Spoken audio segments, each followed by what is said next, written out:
ನಮಸ್ತೆ friends, welcome to my cooking channel. ಇವತ್ತಿನ ವಿಡಿಯೋದಲ್ಲಿ ನಾನು ಒಂದು ಸ್ಪೆಷಲ್ ರೆಸಿಪಿ ಜೊತೆ ಬಂದಿದ್ದೀನಿ. ತುಂಬಾ ಈಸಿಯಾಗಿ ಮಾಡ್ಕೋಬೋದು, ಅಷ್ಟೇ ರುಚಿಯಾಗಿರುತ್ತೆ, ತುಂಬಾ ಡಿಫ್ರೆಂಟ್ ಟೇಸ್ಟ್ ಇರುತ್ತೆ. ಒಂದು ಸತಿ ಮಾಡಿದ್ರೆ ಅಂತೂ ಪದೇ ಪದೇ ಮಾಡ್ಕೋತೀರಾ, ಅಷ್ಟು ಚೆನ್ನಾಗಿರುತ್ತೆ.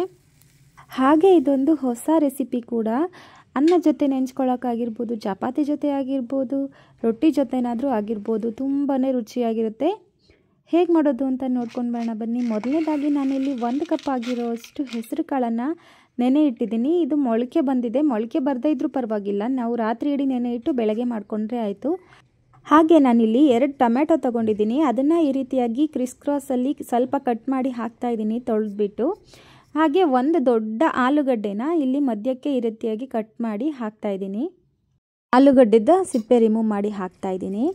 ಹಾಗೆ ಇದೆಲ್ಲನೂ ಬೇಯಲಿಕ್ಕೆ ಎಷ್ಟು ನೀರು ಬೇಕು ಅಷ್ಟು ನೀರನ್ನು ಹಾಕಿ ಸ್ವಲ್ಪ ಉಪ್ಪನ್ನು ಸೇರಿಸಿ ನಾನಿಲ್ಲಿ ಕುಕ್ಕರ್ ಲಿಡ್ನ ಕ್ಲೋಸ್ ಮಾಡಿಕೊಂಡು ಮೀಡಿಯಮ್ ಫ್ಲೇಮಲ್ಲಿ 3ರಿಂದ 4 ವಿಷಲ್ ಕೂಗಿಸ್ಕೊಂಡು ಬರ್ತೀನಿ. ಹೈ ಫ್ಲೇಮಲ್ಲೂ ಇರಬಾರ್ದು, ಲೋ ಫ್ಲೇಮಲ್ಲೂ ಇರಬಾರ್ದು, ಮೀಡಿಯಮ್ ಫ್ಲೇಮಲ್ಲಿ ನಾನಿಲ್ಲಿ 3 ವಿಷಲ್ ಕೂಗಿಸ್ಕೊಂಡು ಬರ್ತೀನಿ. ನೋಡಿ, ನಾನು ಇವಾಗ ಕೂಗಿಸ್ಕೊಂಡು ಬಂದಿದ್ದೀನಿ. ಆಲೂಗಡ್ಡೆ ಹಾಗೂ ಟೊಮೆಟೊ ಚೆನ್ನಾಗಿ ಬೆಂದಿರುತ್ತೆ. ಅದನ್ನು ನಾನಿಲ್ಲಿ ನೇರವಾಗಿ ಮಿಕ್ಸಿ ಜಾರ್ಗೆ ಸೇರಿಸ್ತಾ ಇದ್ದೀನಿ. ಆಲೂಗಡ್ಡೆ ಹಾಗೂ ಟೊಮೆಟೊನ ರುಬ್ಕೊಳ್ಳೋದ್ರಿಂದ ಸಾಗುವುದು ಟೆಕ್ಸ್ಚರು ತುಂಬ ಚೆನ್ನಾಗಿ ಬರುತ್ತೆ. ಇದನ್ನು ಮಿಕ್ಸಿ ಜಾರ್ಗೆ ಹಾಕ್ಕೊಂಡು 2 ಟೇಬಲ್ ಸ್ಪೂನ್ ಆಗುವಷ್ಟು ಹೆಸರು ಕಾಳನ್ನು ನಾನು ಇದಕ್ಕೇ ಸೇರಿಸ್ತಾ ಇದ್ದೀನಿ. ಬೆಂದಿರೋ ಹೆಸರು ಕಾಳನ್ನು ಇದಕ್ಕೆ 1 ಹಿಡಿ ಆಗುವಷ್ಟು ಕೊತ್ತಂಬರಿ ಸೊಪ್ಪನ್ನು ಸೇರಿಸ್ತಾ ಇದ್ದೀನಿ. ಹಾಗೆ 4ರಿಂದ 5 ಬೆಳ್ಳುಳ್ಳಿ ಸಿಪ್ಪೆ ಬಿಡಿಸಿ ಹಾಕೋತಾ ಇದ್ದೀನಿ. 1 ಇಂಚ್ ಆಗುವಷ್ಟು ಶುಂಠಿನ ಹಾಕ್ತಾ ಇದ್ದೀನಿ. ಇದಕ್ಕೆ ನೀರು ಬೆರೆಸ್ದೆ ಹಾಗೆ ರುಬ್ಕೊಂಡು ಬರೋಣ. ಟೊಮೊಟೊದಲ್ಲಿರುವಂತಹ ನೀರಿನ ಅಂಶನೇ ಸಾಕು, ಇದಕ್ಕೆ ನಾನು ಯಾವ ನೀರನ್ನು ಬೆರೆಸಿಲ್ಲ. ನೋಡಿ, ಈ ರೀತಿಯಾಗಿ ಪೇಸ್ಟ್ ಥರ ಆಗಿದೆ.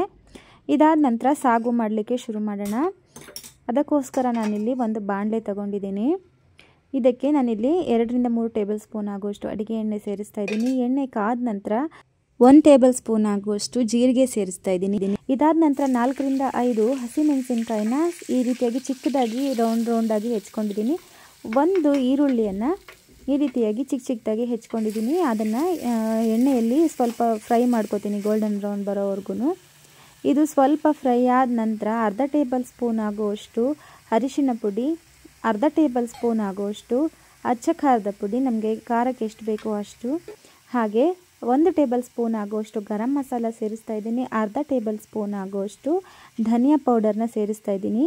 ಇವೆಲ್ಲವುಗಳ ಘಮ ಬಿಡೋವರೆಗೂ ನಾನಿಲ್ಲಿ ಇದನ್ನು ಫ್ರೈ ಮಾಡ್ಕೋತೀನಿ ಎಣ್ಣೆಯಲ್ಲಿ. ಇದು ಎಣ್ಣೆ ಒಂದು ಸೈಡ್ ಆಗೋವರೆಗೂ ಇದನ್ನು ಫ್ರೈ ಮಾಡ್ಕೋಬೇಕಾಗುತ್ತೆ. ಎಷ್ಟು ಚೆನ್ನಾಗಿ ಕಲರ್ ಕಾಣಿಸ್ತಾ ಇದೆ ನೋಡಿ. ಹಾಗೆ ನೀಟಾಗಿ ಫ್ರೈ ಆಗಿ ಅದ್ರ ಘಮ ಬಿಡೋವರೆಗೂ ಫ್ರೈ ಮಾಡ್ಕೊಂಡಾದ ನಂತರ ನಾನಿಲ್ಲಿ ರುಬ್ಕೊಂಡು ಬಂದಿರುವಂಥ ಆಲೂಗಡ್ಡೆ ಹಾಗೂ ಟೊಮೆಟೊ ಮಿಶ್ರಣವನ್ನು ಇದಕ್ಕೆ ಸೇರಿಸ್ತಾ ಇದ್ದೀನಿ. ಇದರ ಟೆಕ್ಸ್ಚರ್ ಅಂತೂ ತುಂಬಾ ಅದ್ಭುತವಾಗಿರುತ್ತೆ. ಚಪಾತಿ ಜೊತೆಲಾಗಿರ್ಬೋದು, ಪೂರಿ ಜೊತೆಲಾಗಿರ್ಬೋದು, ಅನ್ನ ಜೊತೆಲಾಗಿರ್ಬೋದು, ಅದ್ಭುತವಾದ ರುಚಿ ಕೊಡುತ್ತೆ. ಒಮ್ಮೆ ಟ್ರೈ ಮಾಡಿ ನೋಡಿ. ಹಾಗೆ ಮಿಕ್ಸಿ ಜಾರ್ಗೆ ಸ್ವಲ್ಪ ನೀರನ್ನು ಹಾಕಿ ನಾನು ಇದಕ್ಕೆ ಮಿಕ್ಸ್ ಮಾಡ್ತಾ ಇದ್ದೀನಿ. ಕನ್ಸಿಸ್ಟೆನ್ಸಿ ಹೊಂದಿಸ್ಕೊತಾ ಇದ್ದೀನಿ. ಇದು ಸ್ವಲ್ಪ ಕುದಿಲಿಕ್ಕೆ ಸ್ಟಾರ್ಟ್ ಆಗಬೇಕು. ಈ ಟೈಮಲ್ಲಿ ನಾನು ರುಚಿಗೆ ತಕ್ಕಷ್ಟು ಉಪ್ಪನ್ನು ಸೇರಿಸ್ತಾ ಇದ್ದೀನಿ. ಹಾಗೆ ಇದನ್ನು ಕುದಿಸ್ಕೊಳ್ಳೋಣ. ನೀವೇ ನೋಡ್ತಾ ಇರ್ಬೋದು ಗ್ರೇವಿ ಟೆಕ್ಸ್ಚರ್ ಎಷ್ಟು ಚೆನ್ನಾಗಿ ಬಂದಿದೆ ಅಂತ.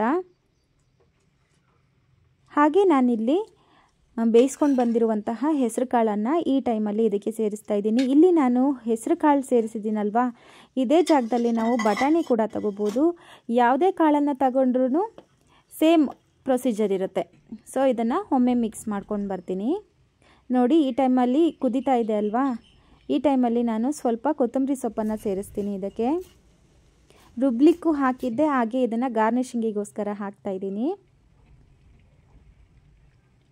ಹಾಗೆ ಇದನ್ನು ಒಮ್ಮೆ ಮಿಕ್ಸ್ ಮಾಡ್ಕೋತಾ ಇದ್ದೀನಿ. ಇದನ್ನು ಒಮ್ಮೆ ಚೆನ್ನಾಗಿ ಕುದಿಸ್ಕೊಂಡು ನಾನಿಲ್ಲಿ ಸ್ಟವ್ ಆಫ್ ಮಾಡಿಕೊಂಡು ಲಿಡ್ನ ಕ್ಲೋಸ್ ಮಾಡ್ತಾ ಇದ್ದೀನಿ. ನಾನು ಚಪಾತಿ ಜೊತೆಯಲ್ಲಿ ಮಾಡಿದ್ದೆ ಇದನ್ನು. ಅದ್ಭುತವಾದ ರುಚಿ ಇರುತ್ತೆ. ನೀವು ಕೂಡ ಒಮ್ಮೆ ಇದೇ ರೀತಿಯಾಗಿ ಟ್ರೈ ಮಾಡಿ ನೋಡಿ. ಹೇಗೆ ಬಂತು ಅಂತ ನನಗೆ ಕಾಮೆಂಟ್ ಸೆಕ್ಷನ್ನಲ್ಲಿ ತಿಳಿಸಿ.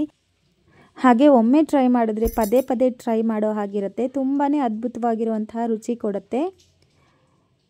ಹಾಗೆ ಈ ವಿಡಿಯೋ ನಿಮಗೆ ಇಷ್ಟ ಆಗಿದ್ದರೆ ಲೈಕ್ ಮಾಡಿ, ಶೇರ್ ಮಾಡಿ, ಕಾಮೆಂಟ್ ಮಾಡಿ. ಹಾಗೆ ನನ್ನ ಚಾನಲ್ನ ಸಬ್ಸ್ಕ್ರೈಬ್ ಆಗೋದನ್ನು ಮರಿಬೇಡಿ. ಮುಂದಿನ ವಿಡಿಯೋದಲ್ಲಿ ಸಿಗೋಣ. Thank you.